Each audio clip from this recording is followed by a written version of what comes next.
Morning everyone. Medyo may tama ang inyong kaibigan dito. Medyo inuubo. Tapos sinisipon. Papago-bago po kasi yung ano ba yan? Ano ng panahon. Papasok na yung winter. Isang araw ay -1. Tapos ngayon naman, medyo hindi naman malamig pero makulimlim, umuulan. Ipapakita ko po sa inyo ang panahon namin ngayon dito sa Toronto.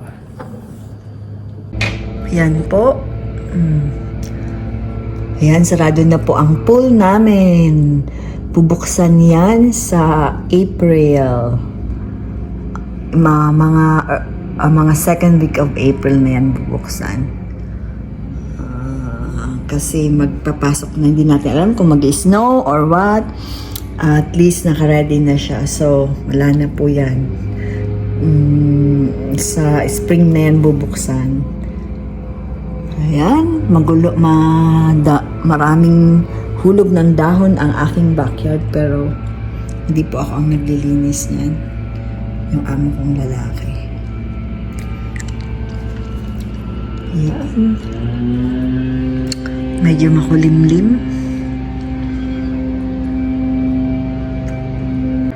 Yan. Yung wala na po ditong tao, ako na lang. Ang gagawin ko, ako ng mainit na tubig. Kasi gagawa ako ng pasta kasi, di ba ang lapit lang namin sa school? Umuwi po sila dito ng lunch. Tapos, may mga bit-bit na mga kaklase. Ngayon, gagawa na ako ng pasta. Pasta lang naman po yun. Pasta with butter.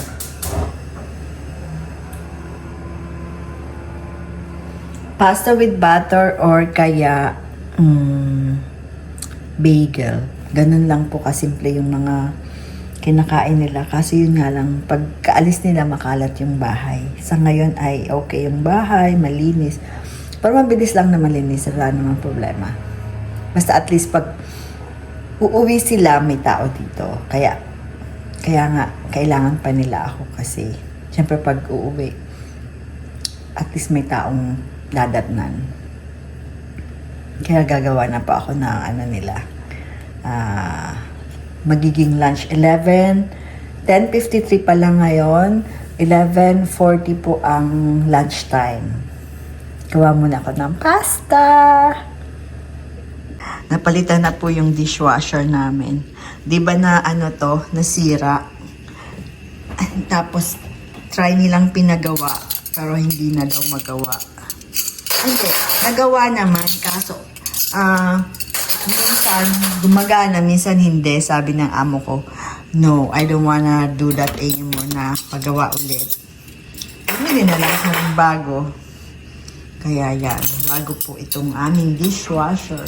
Pero may na po yun. Siguro nagamit na namin yun ng mga 5 to 6 years. Ilang taon na ba kami dito? Yung bagong lipat kami dito. Bagong-bago din yun. Pero, siguro kasi di nagpapahinga yung dishwasher, araw-araw ginagamit, kaya nasira. Di ba gano'n naman? Kaya yun, nasira yung dishwasher.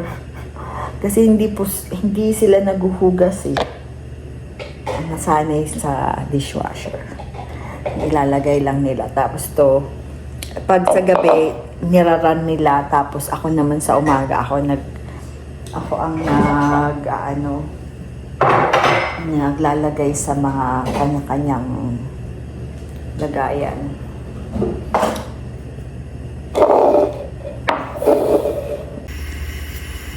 Ito lang po ang lunch ng mga bata. Pasta.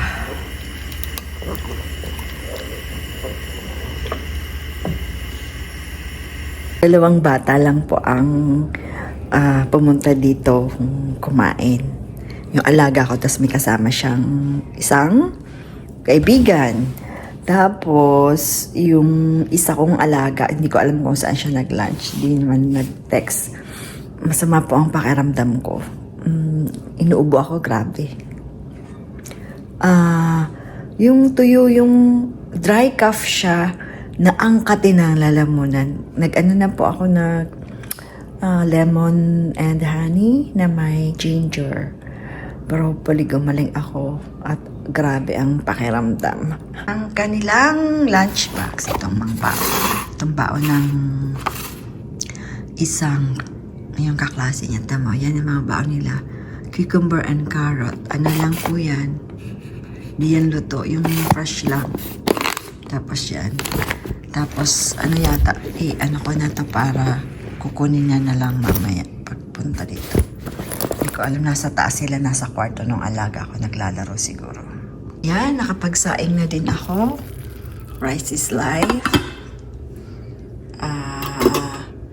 Ano yan, kasi mamaya magdadrive ako sa dance ng alaga ko para magre-reheat na lang. Ayan ang aking lunch. Eggplant, ginawa ko kahapon. Yan, may tira naman at hindi yata kumain yung mga ibang bata, mga alaga ko. Yan ang aking lunch.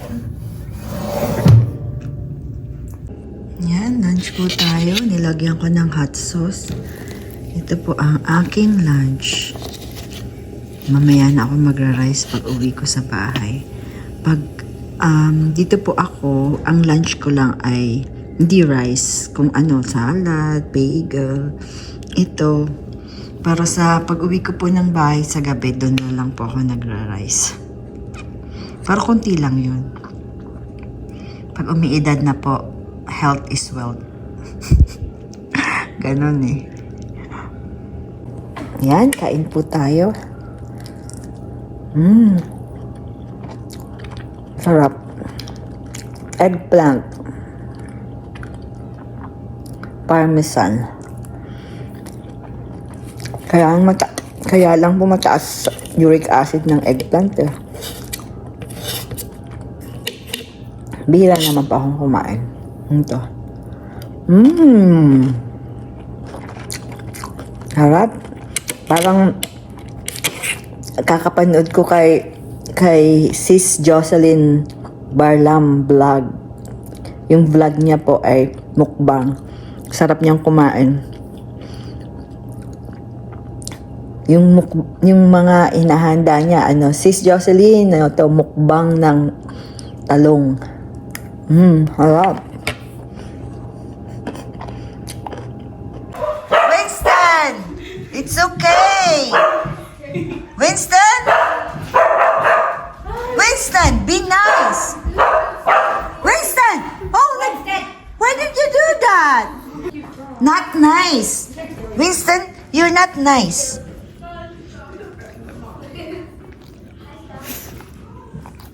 You're not being nice. Ayan, nakalabas na po ang mga bata. Ay. Tapusin ko muna ang aking mga gagawin. Ayan, salamat po sa panunood ng aking mga video. Huwag po kayong magsasawa. Magandang buhay.